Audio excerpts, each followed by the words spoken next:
Hi viewers, welcome to kennybook.com। आज का हमारा टॉपिक है स्टेनबर्ग्स ट्रियार्किक थ्योरी यानी स्टेनबर्ग का त्रितत्व सिद्धांत। स्टेनबर्ग ने ये सिद्धांत हमें 1985 में दिया था। उनका मानना था कि बुद्धि जो है ना वो आलोचनात्मक ढंग से सोचने की क्षमता है। यानी हम जो भी सोचते हैं हम वो आलोचनात्मक ढंग से सोचते हैं।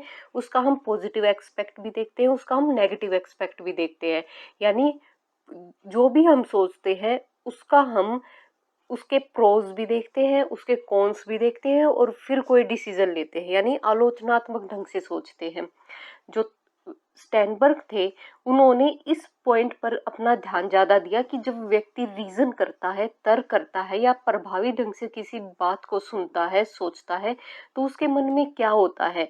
और वे बाद में इस कंक्लूजन पे पहुंचे कि जो इंसान होता है ना वो इंटेलिजेंस के द्वारा, बुद्धि के द्वारा जब कंक्लूजन पर पहुंचता है तो उसमें वो बहुत सारे एलिमेंट है उनको इंक्लूड करके चलता है। ठीक है, वो कौन कौन से एलिमेंट है उनको हम अभी पढ़ेंगे। ठीक है, तो उन्होंने हमें स्टेप्स ऑफ लर्निंग दिए, यानी सीखने के कुछ चरण दिए कि इंसान है वो कैसे सीखता है, उसकी सीखने की प्रोसेस है वह कैसे स्टेप बाय स्टेप होती है। ठीक है, पहले हम एक एग्जाम्पल ले लेते हैं।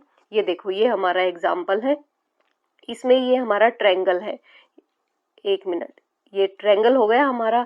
तो इस ट्रायंगल को देख के हमें ये x की वैल्यू निकालनी है, यानी C पे जो ये x एंगल है ना, हमें ये फाइंड आउट करना है कि ये x एंगल कितना है। तो जब भी हम इस ट्रायंगल को देखेंगे तो हम एनकोड करेंगे। क्या एनकोड करेंगे? हम इसे पहचानने की कोशिश करेंगे कि क्या हमने इसे पहले भी कभी देखा हुआ है, इस टाइप की कोई भी प्रॉब्लम है, क्या हमने पहले ये सोल्व की हुई है। फिर हम अनुमान लगाएंगे, इंटरफेयरिंग करेंगे कि हमने ये कब देखा था। ये क्वेश्चन तो है, ये हमने सोल्व तो किया था, लेकिन ये हमने कब सोल्व किया था। हम अनुमान लगाएंगे कि हो सकता है हमने 6th क्लास में किया हो, 9th में किया हो, 10th में किया हो। तो हम अपनी तरफ से अनुमान लगाते हैं। फिर हम उसकी मैपिंग करते हैं, यानी व्यवस्था करते हैं। हम जो हमारी जो प्रेजेंट सिचुएशन है ना उसको अपनी प्रीवियस सिचुएशन के साथ कोऑर्डिनेट करते हैं, उनमें कनेक्शन स्थापित करते हैं। ठीक है, यानी अब मेरे पास ये प्रॉब्लम है, यानी ये तो मैंने सोल्व कर ही रखी थी, मैंने कभी ना कभी ये x की वैल्यू निकाली ही होगी। लेकिन पहले जब मैं x की वैल्यू निकालता था तो कैसे निकालता था? फिर मुझे याद आएगा कि हाँ, सम ऑफ एंगल ऑफ ट्रायंगल वो तो 180 डिग्री होता है, तो इससे मैं इस प्रॉब्लम को इजीली सोल्व कर सकता हूँ। फिर नेक्स्ट स्टेप आता है उपयोग यानी एप्लीकेशन। फिर हम जो भी हमें याद करना है हम उसको अप्लाई करेंगे, उपयोग करेंगे। यानी मैं ये तीनों एंगल का सम इक्वल टू 180 डिग्री करके यहाँ से ये x है, इसकी वैल्यू को इजीली निकाल सकता हूँ। ये x की वैल्यू आएगी, ये हो जाएगी हमारी कितनी, 30 डिग्री आएगी। ठीक है, फिर है अनुक्रिया। अनुक्रिया में हम क्या करते हैं, इसमें हम जो भी प्रोबेबल सॉल्यूशन है ना वो ढूंढते हैं। यानी जो भी काम हम करते हैं उसको फिर अपने माइंड में धारण कर लेते हैं, रिटेन कर लेते हैं और फिर उसके प्रति हम रिस्पॉन्स देते हैं कि हाँ भाई, हमने जो एनकोड किया था, इंटरफेयर किया था, मैपिंग की थी, वो सभी ठीक हुए हैं या नहीं। ठीक है, तो ये थे स्टेप्स ऑफ लर्निंग, यानी उन्होंने जो हमें सीखने के चरण बताए थे। फिर आगे उन्होंने हमें कुछ सब थ्योरीज भी दी है। ठीक है, कौन कौन सी सब थ्योरीज है इसका हमें बहुत मतलब ध्यान दे के याद करना है, क्योंकि ये एग्जाम में बहुत बार आते हैं। ठीक है, तो उन्होंने हमें सब थ्योरी दी है और हम हर थ्योरी के दो नाम है और दोनों आपको बिल्कुल टिप्स पे याद होने चाहिए। ठीक है, पहली जो उन्होंने हमें सब थ्योरी दी थी वो थी प्रैक्टिकल सब थ्योरी। ठीक है, या इसको हम कॉन्टेक्सचुअल भी बोलते हैं, यानी संदर्भात्मक उपसिद्धांत। प्रैक्टिकल सब थ्योरी यानी जो भी काम हम प्रैक्टिकली करते हैं, जो भी काम हम करके देखते हैं, सिचुएशन के अकॉर्डिंग जो भी काम हम करते हैं वो होता है प्रैक्टिकल सब थ्योरी। ठीक है, ये हमारी डेली लाइफ से रिलेटेड है। इसको हम इंटेलिजेंस ऑफ स्ट्रीट स्मार्ट्स भी बोलते हैं। ठीक है, यानी कि सिचुएशन के अकॉर्डिंग ही जैसे ही हम एक्ट करते हैं। आपको एक एग्जांपल देती हूँ, आपने 3 इडियट्स देखी होगी सभी ने। तो 3 इडियट्स में जब रेंचो और पिया है वो पार्टी में होते हैं, तो रेंचो उसको प्रैक्टिकल यूज करके कॉन्टेक्स्ट के अकॉर्डिंग उसको बताता है कि जो उसका फियोंसे है वो मनी माइंडेड पर्सन है, ठीक है। वो डिफरेंट टाइप के एग्जांपल देता है, कभी उसकी जो शूज़ होते हैं उस पे सॉस डाल देता है, कभी उसकी जो वॉच होती है उसको घूम कर देता है। तो वो सिचुएशन के अकॉर्डिंग एक्ट करता है, ठीक है। ये हमारी डेली लाइफ से रिलेटेड है। इसको हम स्ट्रीट स्मार्ट क्यों बोलते हैं, क्योंकि हमें नहीं पता होता कि सिचुएशन क्या आएगी, लेकिन हम उस सिचुएशन में स्मार्टली एक्ट करते हैं, ठीक है। फिर है कॉन्टेक्सचुअल, यानी प्रैक्टिकल है तो कॉन्टेक्सचुअल। कॉन्टेक्स्ट यानी आप इसे समझ सकते हो कि कॉन्टेक्स्ट यानी संदर्भ, किसके संदर्भ में है, तो वो रिलेटेड टू डेली लाइफ है, ठीक है।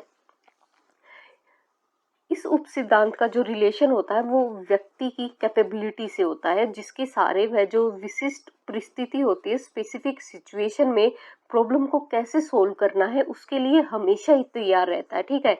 यह जो सब थ्योरी है इस बात पर फोकस करती है कि व्यक्ति अपने वातावरण में, अपने इन्वायरमेंट में किस ढंग से काम करता है, उसको कैसे मोड़ता है ताकि उसकी जो क्षमताएं हैं उनका अच्छे से अच्छा उपयोग हो सके, ठीक है। ये तो था हमारा प्रैक्टिकल सब थ्योरी यानी कॉन्टेक्सचुअल। फिर है हमारा क्रिएटिव इंटेलिजेंस। क्रिएटिव इंटेलिजेंस ये रहा, यानी एक्सपीरियंशियल सब थ्योरी, यानी जो भी हम अपने एक्सपीरियंस से काम करते हैं, अपनी क्रिएटिविटी से काम करते हैं, अपने अनुभव से काम करते हैं, उनको हम बोलते हैं एक्सपीरियंशियल सब थ्योरी, ठीक है। इसमें क्या करते हैं हम, इसमें हम कुछ नया बनाने की कोशिश करते हैं, ठीक है। इसको हम क्रिएटिव इंटेलिजेंस भी बोलते हैं, यानी इसमें हम कुछ क्रिएट करते हैं, कुछ डिस्कवर करते हैं, कुछ इन्वेंट करते हैं सिचुएशन के अकॉर्डिंग। कोई भी चीज अपनी प्रॉब्लम को सोल्व करने के लिए हम कुछ नया बनाने की कोशिश करते हैं। जैसे अगर आप मोटिवेट नहीं हो रहे हो तो आप क्या सोचोगे, क्या डिस्कवर करोगे कि जैसे ही मैं एक मोटिवेशनल वीडियो देखता हूँ या संदीप महेश्वरी की कोई वीडियो देखता हूँ तो मैं मोटिवेटेड हो जाता हूँ, या आपने कुछ नया बनाया है। यानी आपको अपने कॉन्टेक्स्ट के साथ कैसे अनुकूलन करना है, कैसे रिस्पॉन्स देना है, और जो सिचुएशन होती है उनमें कैसे चेंज लाना है ताकि आप उसका ज़्यादा से ज़्यादा फायदा उठा सको और अपनी कमजोरियों को दूर कर सको, ठीक है। जिन व्यक्तियों में ये इंटेलिजेंस ज़्यादा होती है उनमें जो प्रैक्टिकल विजडम होती है ना वो बहुत पाई जाती है, ठीक है। तो ये होता है हमारा क्रिएटिव इंटेलिजेंस कि हम हर सिचुएशन में कुछ नया करने की सोचते हैं, हमारी जो प्रॉब्लम होती है उसका नए ढंग से सॉल्यूशन करने की सोचते हैं कि कैसे हम इस प्रॉब्लम का सॉल्यूशन और अच्छे से कर सकते हैं। फिर आता है एनालिटिकल थ्योरी। ये रहा हमारा एनालिटिकल थ्योरी। इस थ्योरी को हम कंपोनेंट सब थ्योरी भी कहते हैं, यानी घटक उप सिद्धांत। एनालिटिकल मतलब एनालाइज करना, एनालाइज करना मतलब उसको डिफरेंट पार्ट्स में ब्रेक करना और फिर उसका कुछ कंक्लूजन निकालना, ठीक है। यानी जो भी प्रॉब्लम हमारे सामने होती है हम पहले उसको एनालाइज करते हैं, उसको डिफरेंट पार्ट्स में ब्रेक करते हैं और फिर किसी सॉल्यूशन पर पहुंचते हैं, ठीक है।